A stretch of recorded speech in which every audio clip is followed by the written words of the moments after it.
52. The State and God. Romans 13, 1-5. Let every soul be subject unto the higher powers, for there is no power but of God. The powers that be are ordained of God. Whosoever therefore resisteth the power resisteth the ordinance of God, and they that resist shall receive to themselves damnation. For rulers are not a terror to good works, but to the evil. Wilt thou then not be afraid of the power? Do that which is good, and thou shalt have praise of the same. For he is the minister of God to thee for good. But if thou do that which is evil, be afraid, for he beareth not the sword in vain. For he is the minister of God, a revenger to execute wrath upon him that doeth evil. Wherefore, ye must needs be subject, not only for wrath, but also for conscience sake. Romans 13, verses 1-5. We now come to one of the more controversial portions of Paul's letter, verses that have often been used to require an abject subservience to the state. This should not surprise us. People have used the Bible to vindicate homosexuality, despite its plain statements. Why not statism as well? Two general comments are in order. First, spies were commonplace then as now. The national leaders used spies to build a case against Jesus, Luke 20:25, and they were no less hostile to Paul. Thus, both Roman and Judean spies and informers would be ready to use any material possible against Paul and to denounce him to the authorities. Second, despite this fact, Paul speaks out plainly and bluntly, and by placing every civil government under the triune God, he radically altered the nature of politics. In verse 19, Paul says, Dearly beloved, avenge not yourselves, but rather give place unto wrath. For it is written, Vengeance is mine, I will repay, saith the Lord. As we have seen, give place unto wrath means to allow the wrath and vengeance of God to operate rather than to play God ourselves. We are now told to be subject, not only for wrath, but also for conscience sake. Verse 5. The Greek word translated as wrath is organ, a form of orge. It is reference not merely to a feeling of anger, but to anger in action to bring about retribution. The use of this word, thus, requires us to believe in God's justice and to expect it and work for it. It refers to God's justice at work in history. Terror is phobos, or fear. The required fear is a religious one, God-centered, because it is God's order and God's restraint on sin that is at stake. This terror is thus with respect to God and his law order, not man's. Hence, this terror must be aroused in evildoers, not the godly. The word sword, akarion, is a short sword or dagger. Of this weapon, Vincent tells us that it was born as the symbol of the magistrate's right to inflict capital punishment. Thus, Ulpian, they who rule whole provinces have the right of the sword, jus gladii. The Emperor Trajan presented to a provincial governor on starting for his province a dagger with the words, For me, if I deserve it, in me. Trajan, circa AD 53-117, of course comes after Paul, but his words represent the best in the Roman legal tradition. The symbol of the sword thus represents both capital punishment and justice. Conscience is suneidison, knowing oneself before God. Paul says, You must needs, or there is a necessity to be subject, not only for wrath, but also for conscience sake. The necessity is thus twofold. First, we are required to be confident in God's vengeance, not our own. Second, our conscience before God tells us that God's judgment produces sure justice, and ours injustice when we act in independence from God. It should be apparent by now that Paul not only places civil government under God, but he implicitly and surely requires that civil government comply with God's law. This is clear from Paul's references to civil government. It is ordained of God, as are all things, and, like everything else in the universe, must serve God. The same verse 1 also requires everyone to be subject unto the higher powers. Both words, ordained and subject, have reference to a God-established order, and both every man and every ruler are placed under that order with a duty to comply to it. The declaration by Peter and the other apostles that we ought to obey God rather than man, Acts 5:29, applies equally to the subjects and the ruler, to the state and to the citizen. There are no exemptions from God's law. Moreover, Paul, as we have seen, is intensely faithful to the Old Testament. The sacrificial system made clear that the greater the responsibility, the greater the culpability, so that the sin of the priest, for example, was the most grievous. Leviticus 4, etc. Our Lord sums up the matter thus: For unto whomsoever much is given, of him shall be much required, and to whom men have committed much, of him they will ask the more. Luke 12:48. The duty of obedience to God and His law is equally mandatory for both the civil government and the peoples thereof, but the penalty for disobedience is greater for the rulers. There is no power but of God. Since He made all things and the conditions of their lives are God-imposed and inescapable. According to Robertson, Paul tells us, God is the author of order, not anarchy. Paul is not arguing for the divine right of kings or any special form of government, but for government and order. Nor does he oppose here revolution for a change of government, but he does oppose all lawlessness and disorder. Robertson to the contrary, when Paul tells us twice in this verse that God has ordained all governments in every sphere, he does not mean thereby that every sphere can be a law unto itself. Clearly, the implication is that every sphere of life and authority is under God and His law. In verse 2, Paul deals with resistance to authority. If we set ourselves in array against authority, we incur judgment, given in English as damnation. The word resisteth implies an across-the-board radical defiance of authority, not a moral stand on a particular point. Bartlett said, "But man's law must be rooted in God's laws. A government that defies the laws of God is heading for disaster." Paul is not requiring an unquestioning submission to all authority.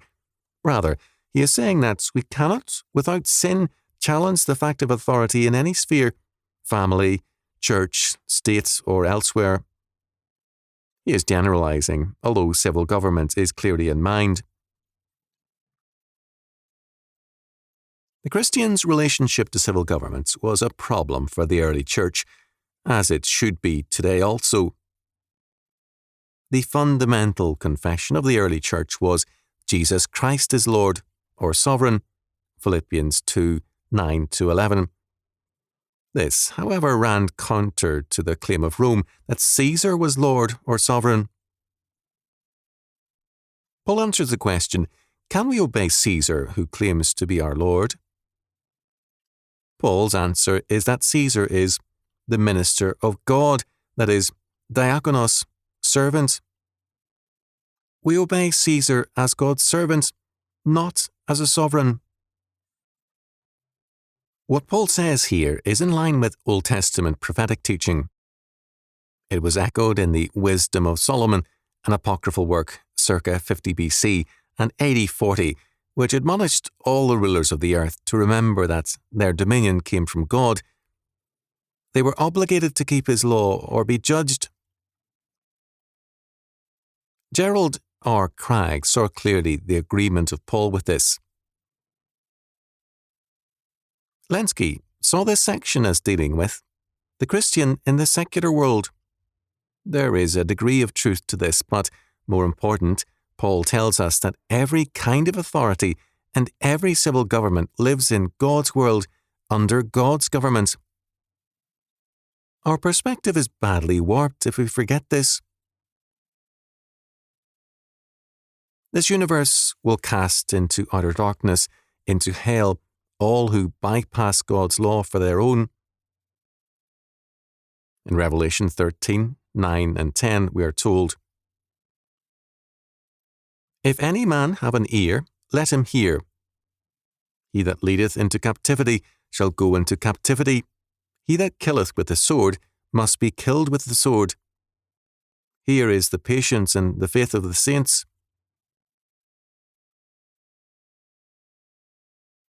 The word sword is again machaira, the Roman symbol of state power. We are thus told that when the state abuses God's law and enslaves people unjustly or kills them without cause, God will enslave and kill that state. This confidence in the wrath of God is the patience and the faith of the saints. Paul thus gives us no doctrine of passive obedience. The comments of Hodge are very telling here. All authority is of God. No man has any rightful power over other men which is not derived from God. All human power is delegated and ministerial. This is true of parents, of magistrates, and of church officers. It was his, Paul's, object to lay down the simple principle that magistrates are to be obeyed. The extent of this obedience is to be determined from the nature of the case. They are to be obeyed as magistrates in the exercise of their lawful authority. When Paul commands wives to obey their husbands, they are required to obey them as husbands, not as masters, nor as kings. Children are to obey their parents as parents, not as sovereigns, and so in every other case. This passage, therefore, affords a very slight foundation for the doctrine of passive obedience. Luthi saw three principles in these verses. First, all authority comes from God. Second, authority is God's servant to promote good and suppress evil. Third, every person must be subject to the governing authority. Luthi held that we must be in subjection even when we cannot be in submission, and we go to prison for it. Such a perspective sees nothing of Paul's view of the state under God. It is not merely persons who, under God, are under the state's authority, but also the state and every other agency. The doctrine of the divine right of kings has its echo in too many commentaries which call for passive obedience. Luther held to a monastic view. The world is conquered and subjected in no other way than through contempt. In verses 3 and 4, Paul defines the state. First, the state is not a god, but God's servant. Second, as God's servant, it must be a terror to evil, a revenger to execute wrath upon him that doeth evil. Since in verse 19 Paul tells us that vengeance belongs to God, it can only be exercised by the state under God, by delegation, according to God's law.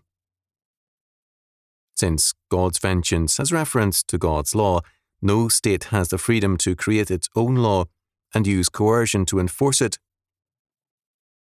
Third, if we do good, we should have praise from the civil government and good in the form of godly order. Lange said, "Commendations by the magistrates, in opposition to punishment, were common even in ancient times." Let us remind ourselves that Paul was a very learned and faithful Israelite.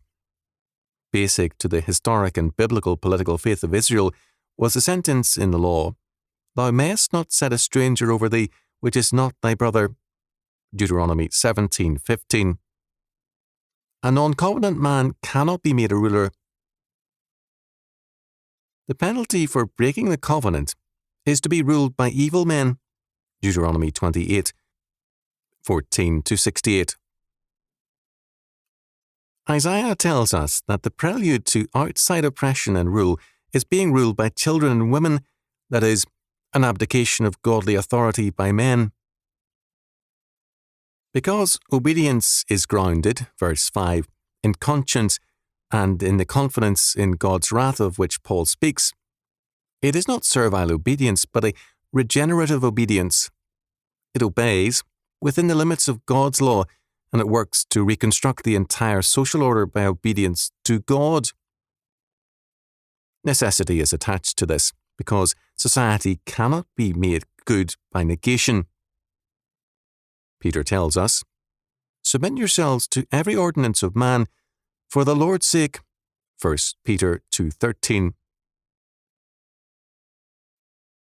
A society and its various areas of government reflect the nature and character of men.